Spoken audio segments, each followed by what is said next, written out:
Halo Tribuners semuanya, senang sekali kali ini Tribuners berjumpa lagi bersama dengan saya Ruth Noftalusyani. Tentunya masih dalam program spesialnya Tribun Jateng, di mana lagi kalau bukan di Tribun Topik. Nah pastinya di Tribuners, di Tribun Topik kita akan membahas topik-topik yang seru bersama juga dengan narasumber yang tentunya sudah hadir di studio Tribun Jateng. Nah di samping saya ini sudah ada Bapak Irham Latif Kurniawan, beliau selaku Kepala SMK Islamic Center Semarang. Betul ya Pak ya? Betul. Pak Irham, bagaimana kabarnya Pak? Alhamdulillah sehat. Sehat ya Pak ya. Penuh semangat. Sehat dan penuh semangat penuh ya Pak semangat ya. di Tribun. Optimis 2022 ya Pak Iya, ya. siap. Oke.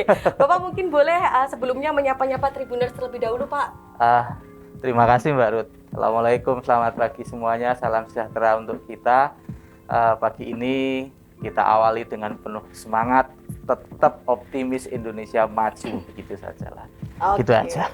Siap Bapak. Nah ini tentunya informasi juga untuk Tribuners. SMK Islamic Center ini lokasinya ada di Jalan Abdul Rahman Saleh nomor 285 ya Pak ya. Betul. Memiliki dua jurusan, ada jurusannya komputer jaringan dan juga perbankan syariah. Betul ya Pak. Betul. Nah nanti dengan Pak Irham ini kita akan membahas apa saja sih yang ada di SMK Islamic Center, kemudian program-programnya, cara pengajarannya seperti apa. Nanti kita kepo-kepo boleh ya Pak boleh, ya ngobrol-ngobrol.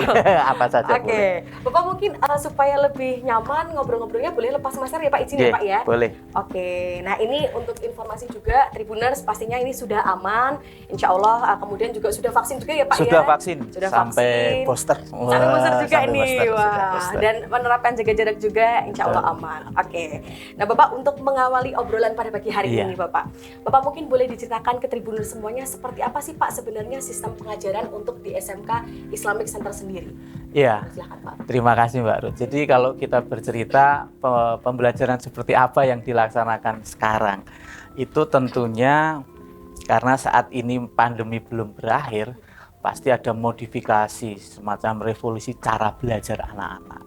Kalau dahulu konvensional, anak-anak datang klasikal, pakai media pembelajaran tapi di ruang yang sama. Kalau sekarang orang yang lebih ngetrend bilang blended learning. Ya blended. Jadi ada yang di situ, ada yang di tempat yang lain. Tempat lain itu bisa juga di rumah, bisa jadi dia sambil ngopi di kafe ya boleh-boleh aja. Yang penting konsepnya tetap belajar. Nah, di konsep blended learning inilah sebetulnya yang bisa menyelamatkan proses belajar yang zaman sekarang ya, di mana komunikasi untuk tatap muka langsung dibatasi, kemudian kerumunan diatur, kemudian prokes yang harus betul-betul mengatur lah, maka blended learning ini yang sekarang sedang diterapkan di SMK Islamic Center, betul. Oke, karena mengingat masih kondisinya masa pandemi juga ya Mbak Ruth. Kalau sudah normal ya mungkin bisa beda lagi. Siapa tahu bisa konvensional lagi ya Pak. Konvensional dan blended itu bisa tetap jalan sih sebetulnya, cuma proporsional pembagiannya. Kalau sekarang kan blendednya itu 50-50 gitu ya. Kalau mungkin masa datang mungkin ya bisa jadi blendednya mungkin yang untuk tatap mukanya 60, yang melalui pembelajaran online-nya baru 40. Gitu. Oke, baik Bapak.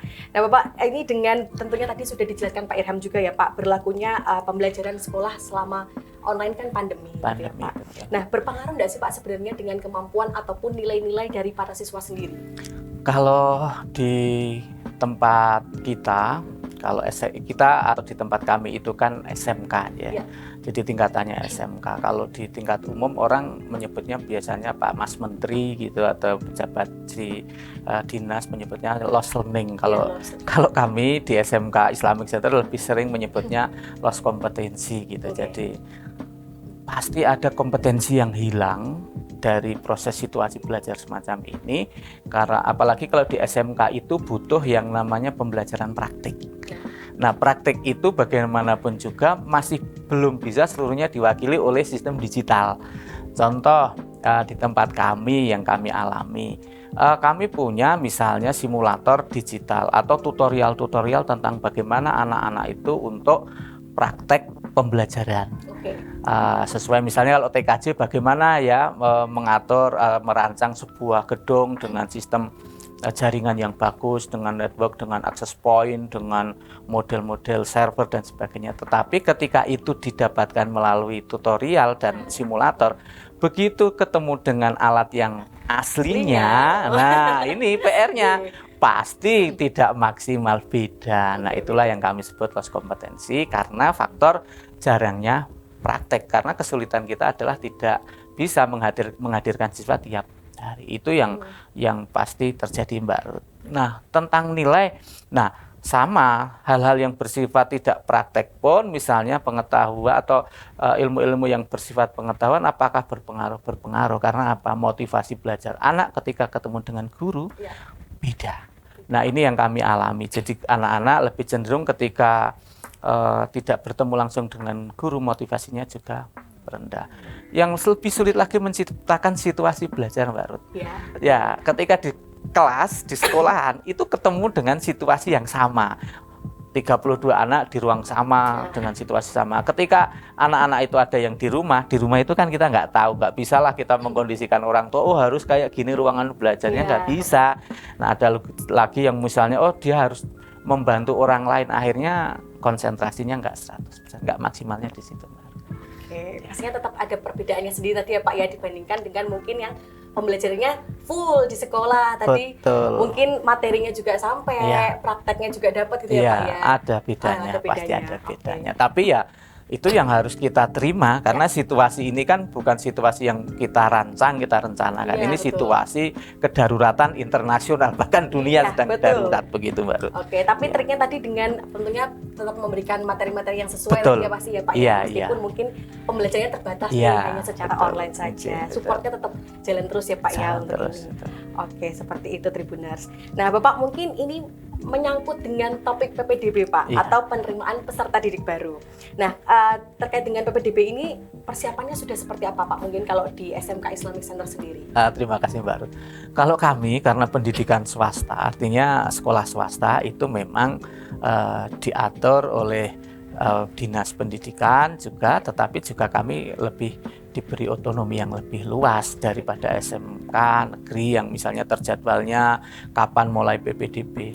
Nah, kami pendidikan swasta itu kan harus menginformasikan kepada masyarakat tentang mulai program kurikulumnya seperti apa, fasilitas yang ditawarkan seperti apa, proses pembelajarannya. Nah, ini sudah kita mulai sosialisasi ini baik melalui media-media yang konvensional, misalnya cetak, misalnya di koran ya. Terus kami juga menggunakan medsos walaupun terbatas, hanya milik sekolah, juga website sekolah. Nah, juga kami menjalin komunikasi dengan SMP-SMP di wilayah kami. Jadi kita anggap mereka sebagai mitra kami untuk menyampaikan sosialisasi, ini loh program yang bisa dipilih, ini program unggulan kami yang bisa mengantarkan anak-anak yang lulus SMP ini kemudian kompetensinya berkembang, maju, kemudian sesuai dengan yang dia inginkan, begitu Mbak Ruth. Oke, berarti persiapannya seperti itu ya Pak ya, betul. Untuk persiapan PPDB tahun ini. Nah mungkin kalau dari Pak Irham boleh Pak sharing ke Tribuner semuanya, mungkin ini kan ada yang tadi dari SMP, nanti setelah persiapan lulus ada yang mau daftar SMK atau mungkin mendaftar juga di SMK Islamic Center juga ini Pak. Nah sebenarnya kalau untuk alur pelaksanaan PPDB sendiri yang wajib diketahui oleh calon peserta didik itu seperti apa Pak Irham? Kalau kami di tempat kami, terutama Mbak Ruth, saya cerita di tempat saya aja lah, karena kan tiap sekolah, tiap institusi beda ya tentunya.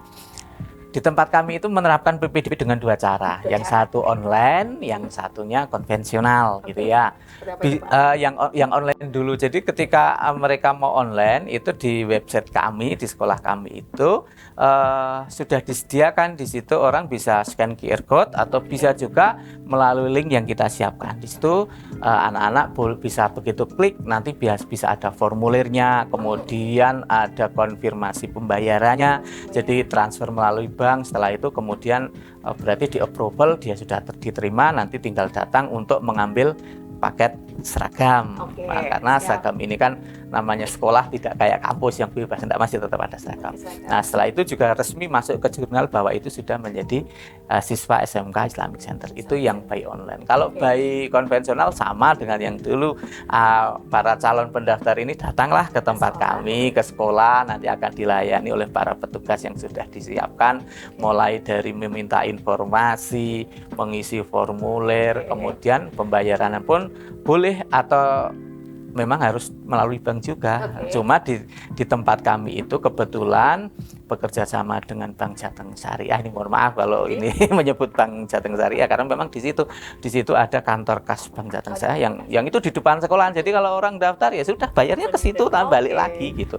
Itu yang apa namanya, alurnya seperti itu. Nah, tentunya mungkin ada yang bertanya, loh kan sekarang penerimaan ijazah masih jauh, bagaimana daftarnya? Tetap masih boleh atau masih sudah dibolehkan mendaftar. Untuk kelengkapan itu nanti bisa disusulkan. Betul, Mbak.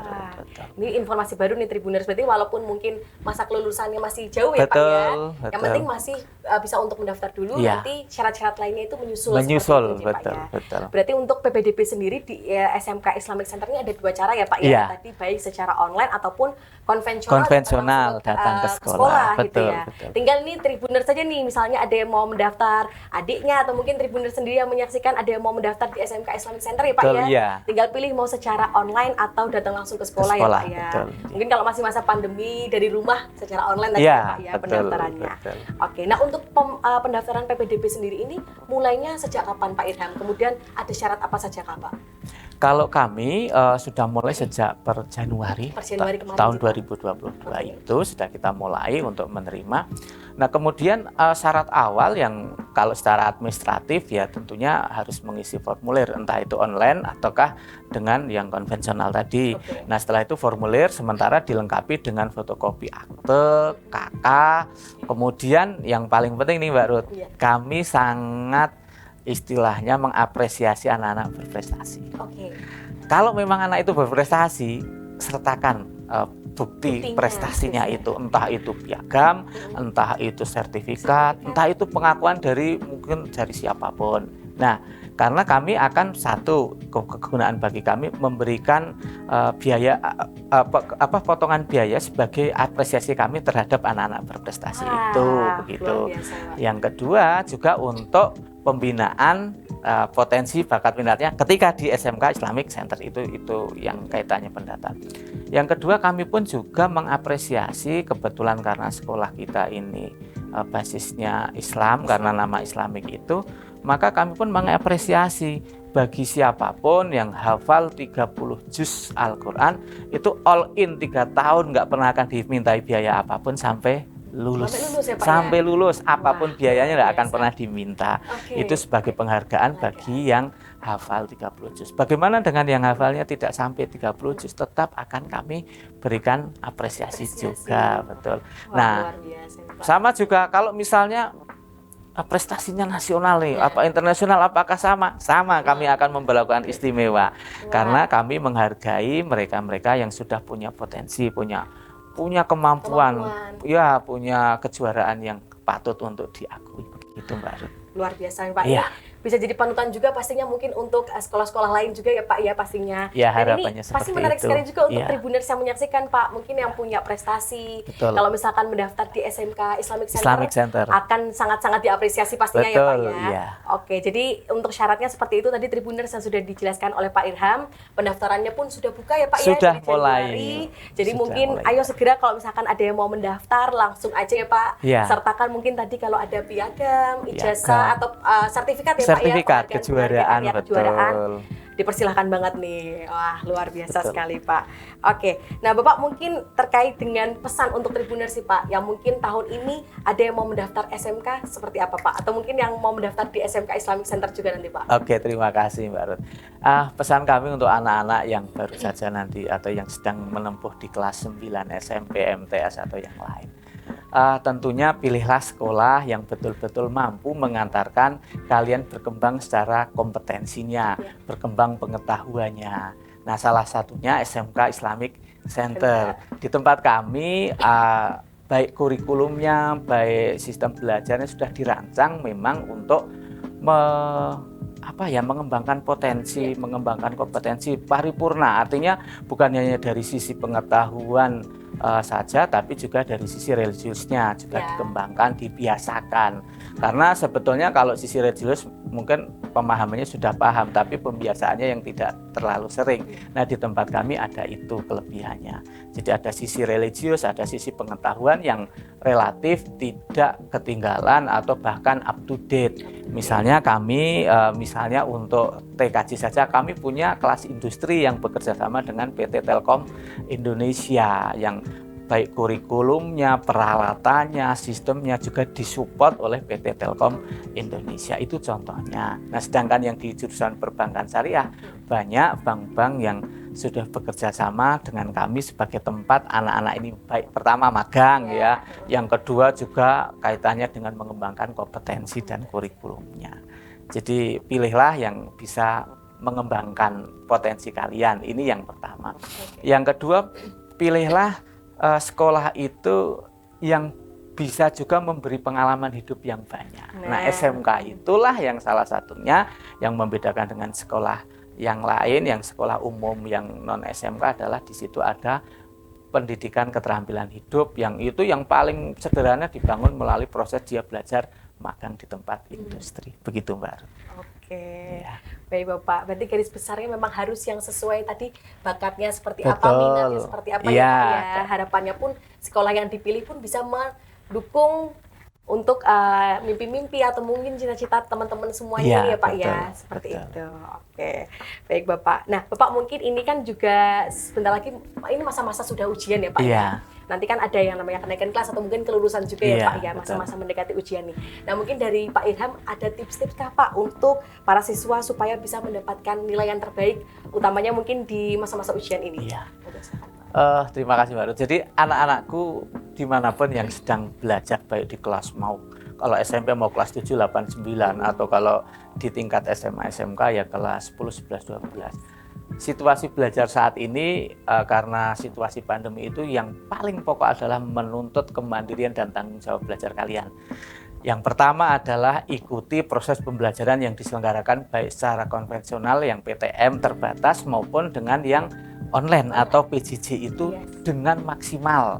Yang kedua, andalkan dirimu sendiri karena di situasi pembelajaran sistem PJJ itu nggak bisa kita ngandelin gurunya harus datang, harus memperhatikan karena apa posisi tempat yang berbeda. Apalagi misalnya meminta orang tua harus membimbing karena orang tua punya tanggung jawab yang lain dalam hal belajar. Maka pertama itu mandiri dan tanggung jawab. Yang kedua adalah pelajari sesuatu itu mulai dari hal yang sederhana baru ke sulit. Jangan ambil sulit dulu baru ke yang sederhana. Karena apa? Kalau sulit sudah ketemu sulit, pasti mereka sudah menyerah duluan. Sederhana, oh tambah bisa, itu motivasi belajar pasti meningkat. Yang ketiga, carilah informasi, literasi dari berbagai hal untuk memajukan dirinya. Jadi jangan terbatas, terpaku pada misalnya, oh ini teks books-nya, ini modulnya dari guru. Enggak, ya yang lain karena pengetahuan itu banyak. Nah, apalagi sekarang literasi digital itu banyak dan murah. Nah, sekarang anak-anak bisa menikmati belajar dengan sumber informasi yang beragam. Begitu Mbak Ruth mungkin tipsnya. Oke, jadi kalau untuk belajar sendiri banyak aksesnya ya Pak ya. Ya. Harus tidak hanya mungkin yang dipelajari di sekolah aja. Betul. Belajar dari sumber-sumber lainnya untuk mendukung kelancaran untuk ujiannya sendiri ya Pak. Betul. Nah ini yang memang jadi penting bagi anak-anak karena dengan pandemi ini kadang-kadang semangat belajar anak-anak berubah, yaitu tadi karena merasa oh saya belajar nggak ada yang nungguin sih, nggak ada yang membimbing langsung sih. Nah kalau saat ini memaksakan diri malah justru risiko besar, misalnya secara kesehatan, secara aturan dari pemerintah. Ya mau tidak mau anak-anak itu siapa yang bisa mensupport dirinya? Ya dirinya sendiri. Betul. Kalau dirinya sendiri sudah selesai urusan dengan dirinya sendiri, selesai. Dia tidak tergantung pada pihak-pihak lain. Karena kalau semakin tergantung, pasti pribadi itu tidak berkembang. Pasti pribadi akan menemui banyak masalah. Misalnya dalam hal penyelesaian soal itu aja lah gampangan contohnya gitu ya Mbak Ruth. Jadi ketika dia tidak selesai dengan kemandiriannya, pasti dia merasa oh kok sulit ya, kok nggak bisa ya. Pasti kalau di rumah ya Pak ini piye. Nah mama dan papanya sedang juga melakukan aktivitas merasa terganggu pasti pasti action menjawabnya agak nggak enak ini. Ya, gitu aja nggak bisa. Masa yang sekolah orang tua terus. Gitu. Itulah yang muncul. Sehingga kesannya di pandemi ini juga ada kalimat di masyarakat, wong sekolah kok malah orang tuanya, nggak anaknya kan gitu, karena mereka terbebani situasi itu. Nah ini memang saya yakin mungkin bisa kan hanya di Indonesia, di luar negeri. Cuma kalau di luar negeri kan kita nggak pernah tahu cerita itu. Tapi saya yakin ini situasi yang normal di saat pandemi. Tapi nanti ketika ini pulih, selesai sudah. Tapi dengan pulihnya pandemi sebetulnya lompatan teknologi yang pasti didapatkan adalah mereka kenal dengan sistem pembelajaran digital gitu saja. Betul. Saya sebagai guru sudah kurang lebih hampir 22 tahun. Dulu nggak pernah orang butuh dengan digital itu. Kami di sekolah sudah mengenalkan, membawa, tapi mereka tidak responsif. Tapi begitu dipaksa keadaan mau tidak mau, mau kan gitu. Itu kelebihannya yang kita dapatkan dari situasi sekarang. Kalau bahasa agamanya hikmahnya besar itu gitu. Ada plus minusnya tadi ya Pak pasti, ya. Pasti. Oke, mungkin yang dulu tidak terbiasa pembelajaran digital karena sekarang ada kondisi pandemi ini mau tidak mau harus tetap mengenal digital ya Pak ya. Iya, artinya kan begitu pandemi selesai dia punya kemampuan, yaitu apa? Kemampuan menguasai teknologi digital dalam hal pembelajarannya. Ini tapi menjadi nilai plus seperti yang Pak Ilham tadi sampaikan ya Pak, ketika nanti mungkin kondisinya sudah normal, semuanya sudah membaik gitu, ketika mulai mungkin pembelajaran konvensional lagi digabung dengan digital nih sudah pesat ya Pak ya, sudah terbiasa. Lebih terbiasa dan lebih mudah mengaplikasikannya gitu. Baik Tribuners, tadi sudah ngobrol-ngobrol nih seru sekali dengan Pak Irham, banyak sekali topik yang dibahas, mulai dari pengajaran tadi ya Pak ya di SMK Islamic Center sendiri, kemudian PPDB, syarat-syaratnya seperti apa, dan tentunya ini bisa jadi masukan juga ini untuk Tribuners, informasi baru juga untuk Tribuners yang mungkin sekiranya ingin mendaftar di SMK Islamic Center, seperti itu. Bapak mungkin untuk closing statement ada yang mau disampaikan Pak kepada Tribuners semuanya? Terima kasih untuk sahabat Tribuners, followers, dan kalau saya Muhibin pencinta Tribuners gitu ya, pencintanya Tribuners, saya hanya berpesan terutama untuk anak-anak yang masih di bangku sekolah, tetap semangat belajar di saat pandemi. Pandemi tidak menyurutkan kita dan memandirikan kita atau menghalangi kemandirian kita untuk belajar. Nah kemudian kalau yang sudah lulus, pilihlah sekolah yang betul-betul bisa mengembangkan potensi dan kompetensimu. Salah satunya di tempat kami, SMK Islamic Center. Ini ujung-ujungnya iklan. Karena nggak apa-apa ya, mohon maaf. Ini memang kami berani mendeklar ini karena kami memang posisinya ada di situ yang bisa memajukan potensi dan kompetensi anak-anak. Oke, dan tentunya tadi juga turut mengapresiasi juga ya Pak penghargaan-penghargaan apapun yang mungkin karya-karya yang dihasilkan oleh siswanya. Jadi sekiranya kalau Tribuners ada yang pengen bergabung langsung aja mendaftar ya Pak ya. Betul. Nih, sudah terbuka dari Januari kemarin, Pak, betul. Ya. Oke. Terima kasih banyak Pak Irham. Terima kasih Mbak Ruth. Berkenan untuk hadir di studionya Tribun Jateng, ngobrolin banyak hal, memberikan informasi baru tentunya juga untuk Tribuners ya Pak ya. Sukses selalu Pak, sehat selalu. Terima kasih Mbak. Sukses juga untuk SMK Islamic Center. Terima kasih. Ya, Pak, ya. Yang sukses juga bukan hanya kami, Tribun juga harus Amin. gini. Terima kasih. Sukses sama-sama semuanya ya Pak ya. Oke. Dan terima kasih juga untuk Tribuners yang sudah menyaksikan Tribun Topik kali ini bersama dengan Pak Irham. Sampai jumpa di episode selanjutnya. Terima kasih. Terima kasih Pak.